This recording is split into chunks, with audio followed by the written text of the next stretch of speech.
Welcome back, truth seekers. This is it, the grand finale of our journey unmasking the reality of Islam and its war on the West. In this video, we're going to tie together everything we've learned and lay out the big picture of the threat we face. From the bloody conquests of Muhammad and the early caliphs to the stealth jihad of the Muslim Brotherhood today, Islam has been at war with non-Muslim civilization for 1400 years.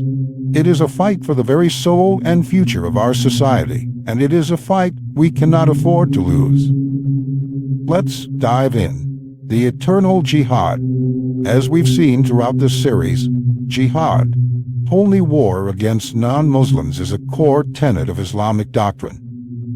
It is not a modern distortion or a mere spiritual struggle, but a command from Allah Himself to subjugate the world under Islamic rule. The Quran is replete with verses exhorting Muslims to fight those who disbelieve, 9:29, strike unbelievers, next 47:4, and wage war on Allah's behalf, 2:244. Muhammad himself led multiple military campaigns against infidels, personally beheading captives and enslaving women and children. The great Islamic caliphates and sultanates that followed continued this jihad, conquering and subjugating Christian, Jewish, Hindu, and Buddhist lands across 3 continents. The Ottoman Empire's genocide of Armenian Christians in the early 20th century was just the latest in a long line of Islamic atrocities. Islam and the West. The West has been a target of Islamic jihad for over a millennium. Muslim armies conquered Spain in the 8th century and besieged Vienna as late as the 17th century. The Barbary pirates who plundered American ships in the early 1800s were jihadists demanding jizya, like tax on non-Muslims, 929. Today, the jihad has taken on new forms. On the violent side, there are the constant terror attacks against Western targets.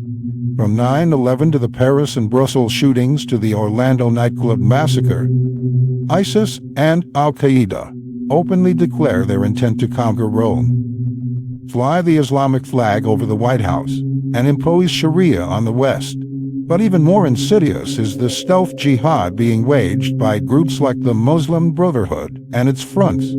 As we've seen, they are working tirelessly to infiltrate and subvert our institutions, silence free speech, and create special privileges for Islam. From CIAIR's Islamophobia, witch hunts, to the MSA's campus indoctrination, these brotherhood fronts are gradually imposing Sharia norms on our society, one small step at a time. Their goal, in the words of Brotherhood founder Hassan al-Banna, is to establish Allah's law in the land by mobilizing the masses and rallying them under a single word, jihad. So what do we do to stop this grand jihad and preserve our civilization? First and foremost, we must educate ourselves and others about the true nature and teachings of Islam. We must dispel the politically correct myths about the religion of peace and confront the harsh reality of Islamic doctrine and history. We must demand that our politicians and media stop appeasing and whitewashing Islam. No more Islamophobia witch hunts. No more kowtowing to CIAR and the MSA. No more portraying jihadists as victims. We need leaders who will stand up and speak the truth about the threat we face. Most importantly, we must vigorously defend our freedoms of speech, of conscience, of equality before the law. We can't let Sharia norms silence or subvert our fundamental liberties. When we see Islamists trying to spread their influence, we must raise our voices in opposition. Islam may be a formidable foe, but it can be stopped if enough of us are informed and willing to act.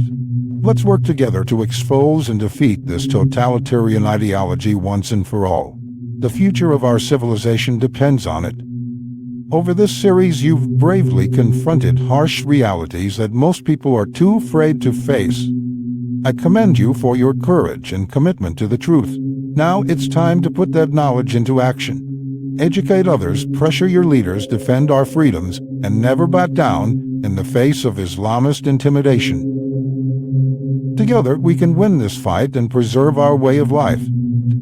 Thank you for joining me on this journey. Until next time, stay vigilant and never stop fighting for freedom. The facts about Islamic doctrine, history, and current activities are presented accurately, albeit in a very negative light. The call to action at the end encourages viewers to get informed and involved in countering the influence of Islam. Ultimately, it's up to the viewer to decide what to make of this information.